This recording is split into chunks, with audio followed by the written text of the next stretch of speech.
అందరికీ నమస్కారం. ఈరోజు కథ స్వగతం. రచన దబర ధనలక్ష్మి గారు. ఇంకా స్టోరీలోకి వెళ్ళిపోదామా? నా పేరు వసుంధర. మధ్యాహ్నం పూట చిన్నగా చిరుగాలి మొదలైంది.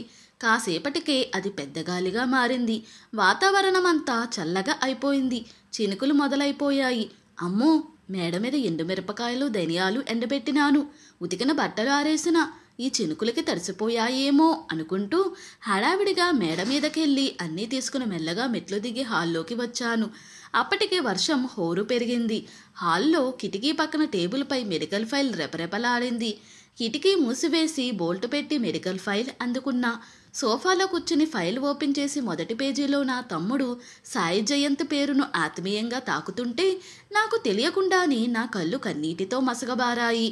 నాకు 6 ఏళ్ల వయసప్పుడు అమ్మా నాన్న నన్ను నానమ్మ దగ్గర వదిలి దైవ దర్శనానికి వెళ్ళారు.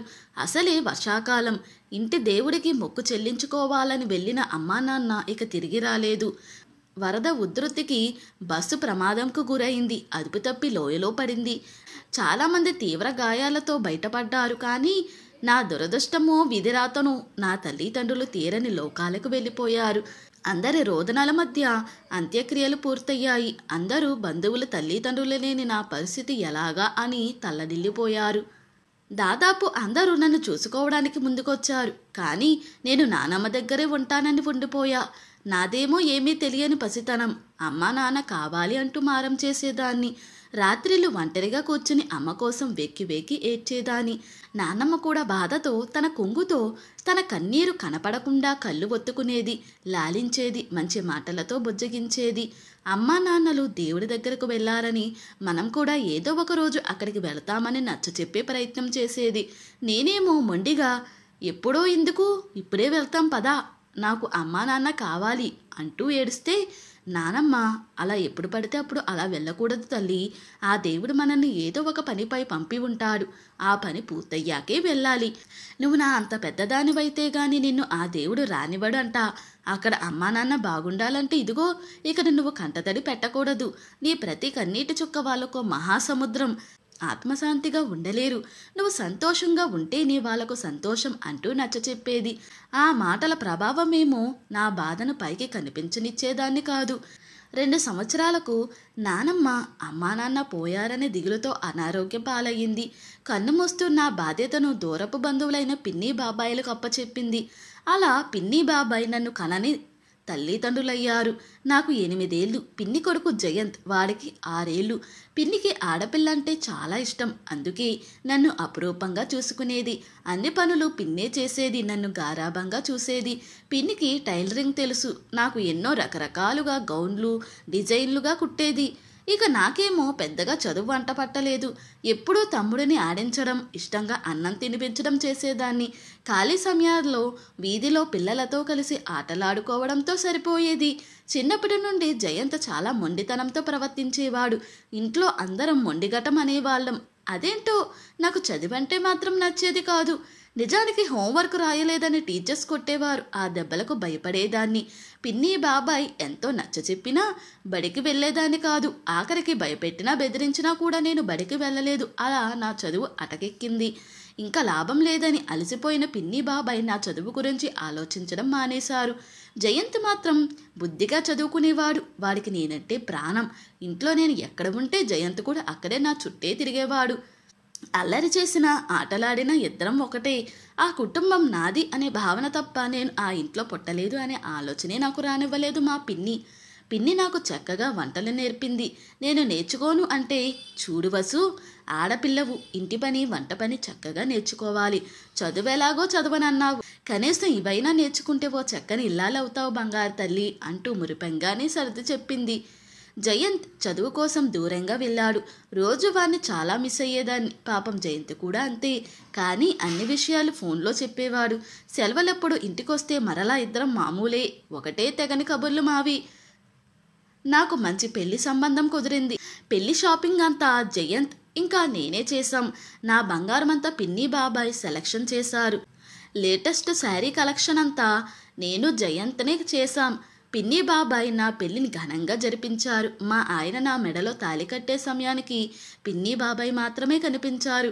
వాళ్ళిద్దరి కళ్ళు కన్నీటితో చెమ్మగిల్లాయి. జయంత్ కనిపించలేదు. నాకేమో జయంత్ బాధపడుతున్నాడని అర్థమైంది. నా దగ్గరున్న ప్రతి ఒక్కరితో జయంత్ని రమ్మనమని చెప్పి పంపించా. ఆఖరికి పెళ్లి మండపంలో కనిపించాడు. కళ్ళు మొత్తం ఎర్రబడ్డాయి. దగ్గరికి రమ్మని సైగ చేశా. భుజం తట్టి హత్తుకున్నా. ఇంకా వాడి కన్నీళ్లు కట్టడి చేయడం నా వల్ల కాలేదు. అప్పగింతలప్పుడు అంతే. నాకైతే పసిబిడ్డను ఒంటరిగా వదిలేసి వెళుతున్న భావన. అప్పగింతలు నా కుటుంబానికి ఓవైపు, నేనంటే ఉన్న ఇష్టాన్ని మరోవైపు. నేను ఆ ఎంటలేని లోటుకు సాక్ష్యాలు. అత్తవారింటి అడుగుపెట్టిన వారం రోజులు ఏవేవో కార్యక్రమాలు, పూజలు పూర్తయ్యాయి. అమ్మ, నాన్న, జయంత్ అడపాదడపా వచ్చి నన్ను చూసి వెళుతున్నారు. పుట్టింటి వాళ్ళు లేని లోటు తప్ప మంచి భర్త, మంచి అత్తారిల్లు దొరికిందని మురిసిపోయారు పిన్ని బాబాయ్. ఇక జయంత్ అయితే బావగారి దగ్గర మరీ అభిమానంగా, అనుకువగా ఉంటూ ఆయన చెప్పిన దానికల్లా ఊకొడుతుంటే, వామ్మో వీడేనా అంత అల్లరి మొండిగటం ఇంత అనుకువగా ఉన్నాడు అనిపించాడు. ఏం రోయ్, మీ బావగారి దగ్గర మార్కులు కొట్టేద్దామనా అంటూ ఆట పట్టించా. తప్పదమ్మా, మా ఇంటి విలువైన అందాల బొమ్మను ఆయన చేతిలో పెట్టాం. మా ప్రాణాలన్నీ ఆ బంగారు బొమ్మ ఆనందంలోనే ఉన్నాయి. మరి తప్పదుగా అన్నాడు. ఆ మాటకి నా మనసు భారమైంది. నువ్వు లేకుండా ఆ ఇంట్లో సంతోషం లేదక్కా. ఇల్లంతా బోసిపోయింది. నిన్ను చాలా మిస్ అవుతున్నాం అన్నాడు. ఆడపిల్లకు తప్పవు కదా, త్వరగా పెళ్లి చేసుకో జయంత్, అన్నీ సర్దుకుంటాయి అని చెప్పా. మా ఆయన అరవింద్ స్టేట్ బ్యాంక్ ఉద్యోగి. ఆయన నన్ను చూడగానే ఇష్టపడ్డాడట. ఇంకేం, నేను ఏం చేసినా ఎలా ఉన్నా అపురూపమే ఆయనకు. ఏనాడు నా మనసును కష్టపెట్టింది లేదు. అత్తామామలు వేరే ఊరిలో ఉంటారు. ఉద్యోగరీత్యా మేమిద్దరమే. పెళ్ళయ్యాక చదువుపై ఇష్టం పెరిగింది. మా ఆయన ఓపెన్ యూనివర్సిటీ ద్వారా డిగ్రీ కట్టించాడు. పుస్తకాలు తెచ్చిచ్చాడు. ప్రతిరోజు కాసేపు ఆ పుస్తకాలు చదివించేవాడు. అర్థమయ్యేలా చెప్పేవాడు. ఒకప్పుడు నన్ను ఎంతో భయపెట్టిన చదువు ఇదేనా, ఇంత సులభమా అనిపించింది. తీరిక సమయాల్లో కథలు, పుస్తకాలు, నవలలు చదివేదాన్ని. ఆ సాహిత్యం మరో ప్రపంచం. చూడ చక్కని జంట మాది, అన్యోన్యమైన కాపురం. నా తమ్ముడు జయంత్ బెంగళూరులో సాఫ్ట్వేర్ ఉద్యోగిగా జాయిన్ అయ్యాడు. సంవత్సరం క్రితం బంధువుల ద్వారా జయంత్కు పెళ్లి సంబంధం వచ్చింది. పెళ్లి చూపుల్లోనే జయంత్కు అమ్మాయి చాలా నచ్చింది. అమ్మాయి తండ్రి బలవంతం వల్ల 2 వారాల్లోనే పెళ్లి పెట్టుకున్నారు. పెళ్లిలో సంతోషమంతా నాది. నేను ఒంటి నిండా బంగారు నగలతో, మొహం నిండా సంతోషంతో పెళ్లి మండపంలో తిరగాడుతుంటే పిన్ని బాబాయిల మనసంతా సంతోషంతో నిండిపోయింది. ఆ రాత్రి జయంత్కు, పెళ్లి కూతురుకు కాకుండా పిన్ని నాకు దిష్టి తీసింది. నాకు కాస్త తలనొప్పి అనగానే పిన్ని చేసిన హడావిడి అంతా ఇంతా కాదు. ఏమైనా మా పిన్ని బంగారం. ప్రతిరోజు ఫోన్ చేస్తుంటుంది. తిన్నావా అమ్ములు, ఆరోగ్యం జాగ్రత్త, వేరకు తిను అంటూ ఇంకా ఎన్నో విషయాలు చెప్తుంది. నా తమ్ముడు పెళ్ళయ్యాక మొదట్లో తరచూ ఫోన్ చేసేవాడు. జయంత్ భార్య ప్రియాంక నేనెంత ప్రేమగా పలకరించినా ఆ అమ్మాయి పెద్ద ఇష్టంగా మాట్లాడేది కాదు. నేను కూడా స్వతహాగా ఆడపడుచు అంటే ఉన్నవి లేనివి చెప్పి కాపురాలు విరగగొడతారని అపోహలో ఆ అమ్మాయి ఉంది.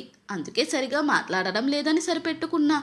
ఈ మధ్యలో మా ఆయన అరవింద్ ఇంటికి వస్తూ బైక్ స్కిడ్ అయి కింద పడ్డాడు. కుడికాలు ఫ్రాక్చర్ అయింది. అమ్మ, నాన్న, జయంత్ అందరూ వచ్చి ఓ వారం రోజులుండి ధైర్యం చెప్పి వెళ్ళారు. అత్తామామలు కూడా ఓ 15 రోజులుండి వెళ్ళారు. నెల రోజులకు అరవింద్ కోలుకున్నాడు. ఇంకో నెల రోజులు ఇంట్లో రెస్ట్ తీసుకున్నాడు. నేను ఇలా బిజీగా ఉండగా ఓ రోజు అర్ధరాత్రి తలుపు చప్పుడైంది. తలుపు తెరిచిన నాకు ఎదురుగా మాసిన బట్టలు, పెరిగిన గడ్డంతో జయంత్ కనిపించాడు. నువ్వేంట్రా ఇలా, ఏమైంది, ఎందుకు అలా ఉన్నావు అంటూ ఆందోళనగా అడిగా. వాడేం మాట్లాడకుండా డైనింగ్ టేబుల్ దగ్గర కూర్చున్నాడు. ఆకలవుతుందక్క, తినటానికి ఏమైనా ఉంటే పెట్టు అన్నాడు. రాత్రిపూట మిగిలిన అన్నం, కూరలు పని మనిషి తీసుకెళుతుంది. ఇంకేం మిగిలి ఉండదు. అందుకే వంటగదిలోకి వెళ్ళి పాలు కాచి ఓ పెద్ద గ్లాసుడు హార్లిక్స్ కలిపి ఇచ్చా. ఆ లోపే గదిలో మా ఆయన నిద్రలేచి నా కోసం చూస్తూ వచ్చి జయంత్ను చూసి ఆశ్చర్యపోయాడు. జయంత్ను పలకరించి నా దగ్గరకొచ్చి విషయం ఏంటి అని అడిగారు. నాకు తెలియదండి, ఏదో జరిగింది. వారం నుండి నాతో ఫోన్ మాట్లాడడం లేదు. నిదానంగా తెలుసుకుంటాను అంటూనే మరో పక్క వేడిగా ఉప్మా చేసి కాస్త అల్లం పచ్చడి వేసి జయంత్ ముందు పెట్టా. తిన్నాడు. కాసేపు తరువాత జయంత్ నిశ్శబ్దంగా ఏడవడం మొదలుపెట్టారు. నా మనసు బాధతో బరువెక్కింది. కారణం తెలియదు. జయంత్ పక్కనే కూర్చుని, ఏమైందిరా నానా, ఎందుకు బాధ, ఏం జరిగింది నానా చెప్పు, నేనున్నాను, ఏం కాదు, ఏ కష్టమైనా సరే ఈ అక్క నీ వెంటే ఉంటుంది. ఏ సాయమైనా చేస్తా. నువ్వు నా బంగారు తండ్రివి. నువ్వు నా బాధ్యత. నీ కష్టం నా కష్టం అనుకుంటా. చెప్పు నాన్న అంటూ అడిగా. అప్పుడు మెల్లగా చెప్పడం ప్రారంభించాడు. ప్రియాంక వేరొకరితో రిలేషన్లో ఉందక్క. పెళ్లికి ముందు ప్రేమ వాళ్ళది. ఈ విషయం తెలిసే వాళ్ళ నాన్న తొందరగా పెళ్లి జరిపించేశాడు. Priyanka phone calls, WhatsApp chat ద్వారా వాళ్ళ వ్యవహారం తెలిసింది. తనని నిలదీసా. నేనంటే ఇష్టం లేదంటుంది. ఇప్పటికీ అతడే కావాలంటుంది. పిచ్చా అక్క తనకు. పెళ్లికి ముందు వేరు, ఇప్పుడు వేరు. తను నా జీవితం మొత్తం నాశనం చేసింది. విడాకులు కావాలట. నీకు తెలుసుగా అక్క, తనంటే నాకు ఎంత ఇష్టమో. అందుకే చనిపోవాలనుకుంటున్నా. నేను ఆత్మహత్య చేసుకుని చనిపోతానక్క. చివరిసారిగా నిన్ను చూసి వెళదామని వచ్చా అంటూ ఏడవడం మొదలుపెట్టాడు. నా మనసంతా గందరగోళంగా దిగులుగా అయిపోయింది. ఇదో షాక్ లాంటి వార్త. వెంటనే తొందరపడకు నాన్న. ఆత్మహత్య లాంటి పిచ్చి పనులు చెయ్యకు. మేమంతా ఏమైపోవాలి చెప్పు. పరిష్కారం చూద్దాం. నేనున్నానుగా. ఏమైనా చేసుకుంటే నా మీద ఒట్టే అంటూ బొట్టు పెట్టుకున్నా. ఒట్టేశాడుగా. ఇక అలాంటి వాటి జోలికి వెళ్ళలేదు. మరుసటి రోజు కళ్ళు తిరిగి పడ్డాడు. హాస్పిటల్లో జాయిన్ చేశాం. పిన్ని బాబాయ్ వచ్చారు. రావడంతోటే ఏడవడం మొదలుపెట్టింది పిన్ని. సర్ది చెప్పా. టైంకి సరిగా తినకపోవడం వల్ల ఇలా జరిగిందని చెప్పారు. ట్రీట్మెంట్ చేశారు. జయంత్ కోలుకున్నాడు. ప్రియాంక అప్పటికే పుట్టింట్లో ఉంది. పిన్నిని తీసుకుని ప్రియాంక వాళ్ళ ఇంటికి వెళ్ళాం. మాతో పాటు తీసుకెళ్లిన విడాకుల పత్రాలపై ప్రియాంకతో సంతకం చేయించాను. ఇక ఆ కుటుంబంతో మాకు ఎటువంటి సంబంధం లేదని చెప్పి వచ్చేశాం. ప్రియాంక తండ్రి సిగ్గుతో చితికిపోయాడు. ఆయన తప్పేం లేదనిపించింది. ఆయన దగ్గరికెళ్ళి, మామయ్య గారు, మీరు బాధపడకండి. తలరాతలు అలా ఉన్నాయి. మీ అమ్మాయికి ఆమె కోరుకున్న వ్యక్తితో పెళ్లి జరిపించండి. కులమంటూ సమాజమంటూ మీరు పెళ్లి చేశారు. ఇప్పుడు 2 కుటుంబాలకు నష్టం. నా తమ్ముడు ప్రాణాలతో ఉన్నాడు కాబట్టి సరిపోయింది. లేకపోతే మేమెలా బతకాలి అంటూ చెప్పి నమస్కరించి ఇంటి దారి పట్టాం. నా తమ్ముడు మాట ఇచ్చాడుగా. ఇక అలాంటి పనులేవి చేయలేదు.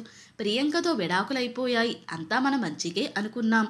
మా తమ్ముడికి మా బంధువర్గంలోనే అమ్మాయిని చూసి పెళ్లి చేశాం. అమ్మాయి పేరు దివ్య. అమ్మాయి సూపర్, చాలా మంచిది.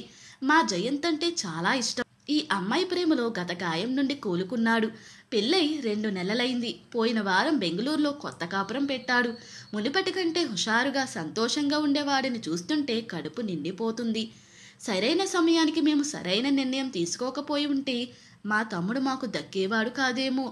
జీవితంలో కొన్ని చాలా చిన్న సమస్యలు మనమే ఎక్కువగా ఆలోచించి సమస్యాత్మకం చేసుకుంటాం. సమస్య గురించి ఆలోచించడం వృధా. పరిష్కారం గురించి ఆలోచించడమే కరెక్ట్. వృద్ధాప్యంలో కన్న కొడుకుని, కోడలిని కోల్పోయి నన్ను ఎంతో ఆప్యాయంగా పెంచింది నానమ్మ. తల్లిదండ్రులను మరిపించిన ప్రేమ నా పిన్ని బాబాయిలది. తమ్ముడిగా నా జీవితంలో కొండంత వెలుగు నింపాడు జయంత్. భర్తగా స్వేచ్ఛనిచ్చి ప్రేమను పంచి నా జీవితంలో సంతోషాలు నింపాడు అరవింద్. మంచి మనసున్న మనుషుల తోడుగా జీవితం సుఖంగా సాగిపోతుంది. మంచి మనుషులు అంటూ వెతికితే దొరకరు. ఎవరికి వారు మంచివారిగా మారిపోతే సరి. అప్పటికే సాయంత్రం అయింది. ఆయన వచ్చే టైం అయింది. ఈరోజు హాస్పిటల్కి వెళ్ళాలి. చెప్పలేదుగా, నాకు 3వ నెల. హాస్పిటల్కు వెళ్ళొచ్చాగా ఈ శుభవార్త అందరికీ చెప్పాలి. ఇంతటితో ఈ స్టోరీ ముగిసింది. ఈ స్టోరీ కనుక మీకు నచ్చినట్లయితే మరియు నా ఎక్స్ప్లెనేషన్ కనుక మీకు నచ్చినట్లయితే ప్లీజ్ లైక్, షేర్, సబ్స్క్రైబ్.